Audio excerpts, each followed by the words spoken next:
ISmart Shankar sequel గా వచ్చిన double smarts continuity story చెప్పే ప్రయత్నం చేశారు పూరి జగన్నాథ్. బ్రెయిన్ కి చిప్పు పెట్టి మెమరీ ట్రాన్స్ప్లాంట్ చేసి ఇస్మార్ట్ శంకర్ గా మార్చడం మొదటి పార్టీలో చూపించారు పూరి జగన్నాథ్ గారు. దానికి కొనసాగింపుగా వచ్చిన సినిమానే డబుల్ స్మార్ట్. కథేంటంటే బిగ్ బుల్ ఒక international mafia don alias Sanjay Dutt. Brain tumour ఉంటుంది.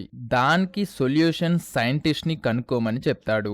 మెమరీ ట్రాన్స్ప్లాంట్ ఒక్కటే మార్గం అని చెప్పి సేమ్ యాజ్ ప్రీవియస్ మూవీలా ఎక్స్ప్లెయిన్ చేస్తారు. ఒక పక్క పోలీసులు బిగ్ బుల్ పట్టుకోవడానికి ట్రై చేస్తూ ఉంటారు. బిగ్ బుల్ ని పట్టుకున్నారా? శంకర్ కి బిగ్ బుల్ కి ఉన్న లింక్ ఏంటి? మెమరీ ట్రాన్స్ప్లాంట్ చేశాక ఇస్మార్ట్ శంకర్ కి ఏమైంది అనేది మిగతా మూవీ. ఎవరెలా చేశారు అంటే రామ్ అయితే సేమ్ ఎనర్జీతో చేశారు. ఎక్కడ ఎనర్జీ లో కాకుండా సినిమా ఆద్యాంతం రామ్ పాత్ర ఉంది. ఇక గ్లామర్ షోతో కావ్య తాపర్ చేసిన ఆమె పాత్రకు అంత ఇంపార్టెన్స్ అయితే లేదు. సంజయ్ దత్ పవర్ఫుల్ గా ఉన్న తక్కువ నిడువుతో కనిపించాడు.